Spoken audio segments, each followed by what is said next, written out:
दिनैनि हाबाफारिया गुबैयै जोंनिया वर्कशपमोन।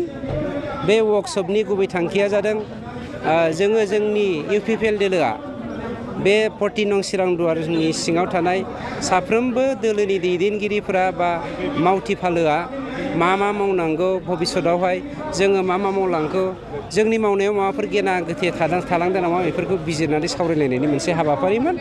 आरो दिनैनि गेजेरजों जोंनि गोसोआव सोंलु थानाय माखासे सोंलुफोरनि फिननायखौबो जोङो मोननो हाबाय, होलायलायनो हाबाय, शेयार खालामलायनो हाबाय। बेनो गुबै दिनैनि साबजेक्टमोन। सार मोनसे खोथा दा बे दादगारिनिफ्राय लानानै जे बे लामायावहाय भुटान गारिया दि अभारलड लानानै खारगासिनो दं, दा बेनि गेजेरजों गोबां जाथाय बेखौ डिपार्टमेन्टआ हमनांगौ एक्सुवेलि। मानोना आं डिपार्टमेन्टखौ गोदोनिफ्रायनो बुंबोबाय दङ। डिपार्टमेन्टआ बे दादगारि ओनसोलावल' नङा, बिटिआर हालामाव कमप्लिटलि फरेस्ट डिपार्टमेन्टआवहाय मोनसे मा होनोमोनलाय सारानजों खेबनै खेबथाम खारनायबो दङ आरो लिमिटनि बारा अजन लानानै खारनायबो दङ, जायनि जाहोनाव जोंनाव गोबां एक्सिडेन्ट जादों। दादगारियावल' नङा, जोंनि बाक्सायावबो उदालगुरियावबो बिदि एक्सिडेन्टआ फ्राय जाफ्लेबाय दङ। बेफोरनिफ्राय जों बारग'नो थाखाय रायजो राजा आरो जोंनि सांबादिक सन्थायाबो खोब स्मार्टलि नोजोर होनांगोन, बेखौसो आं खावलायो। 2021 मायथाइयावहाय जे फोरोंगिरिफ्रा थालांनो मोनगासिनो दङ, बिनि सोमोन्दै मा बुङो? फोरोंगिरिफोर थालांनो फोरोंगिरिफोरनि जे माखासे सरकारि जानांगौ दङ, जाय स्कुला प्रभिन्सियेलाइज जादों, बे प्रभिन्सियेलाइज जानाय एमइ स्कुल हाइ स्कुलनि माखासे फोरोंगिरिफ्रा थालांनायनि जाहोनानो बेवहाय फरायसाफोरनि आंखाल। फरायसानि रेसिय'खौ नायनानैसो फोरोंगिरिफोरखौ बेवहाय प्रभिन्सियेलाइज खालामफानाय जादों। गतिके बेनि थाखाय आसाम गभर्नमेन्टआ गुबुन मोनसे बेबस्था लागासिनो दङ। दा माबायदि टेकनिकेल प्रब्लेम जादों आं एक्जेक्टलि बुंनो हाया, बे स्टेट इस्यु। अब्लाबो बिथांमोननि थालांनायनि मेन कारनानो बेनो। जोंनियावहाय एनडिपिल' नङा, बर' फरायसा आफादनिया 1300ता मा होनो मार्टियार्स दङ।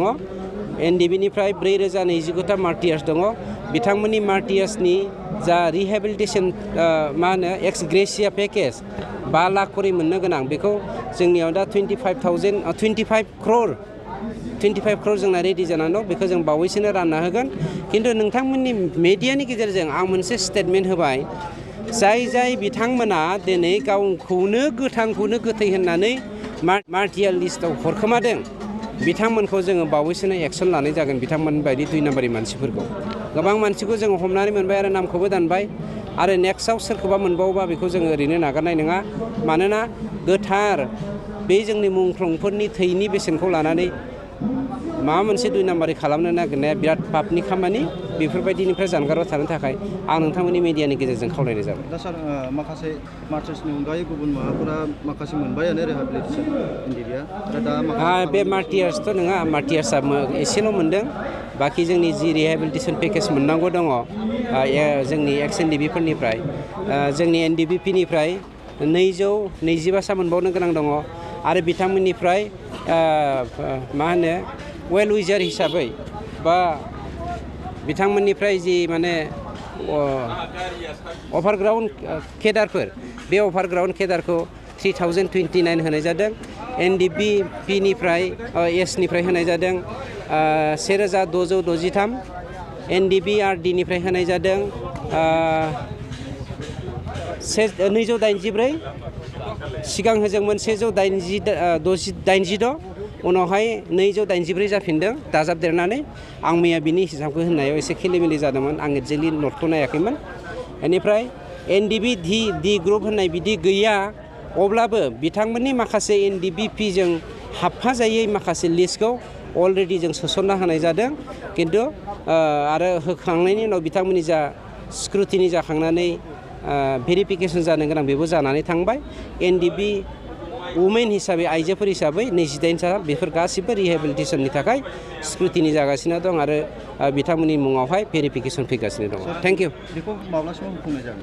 बेखौ एक्जेक्टलि खेबसेनो होनाय जागोनथ', ओंखायनो दफा दफासो भेरिफाइ खालामबाय दङ। एसे गोबावबो जानो हागौ, गोख्रैबो जानो हागौ। बे गभर्नमेन्ट अफ आसामनि सायाव। Thank you.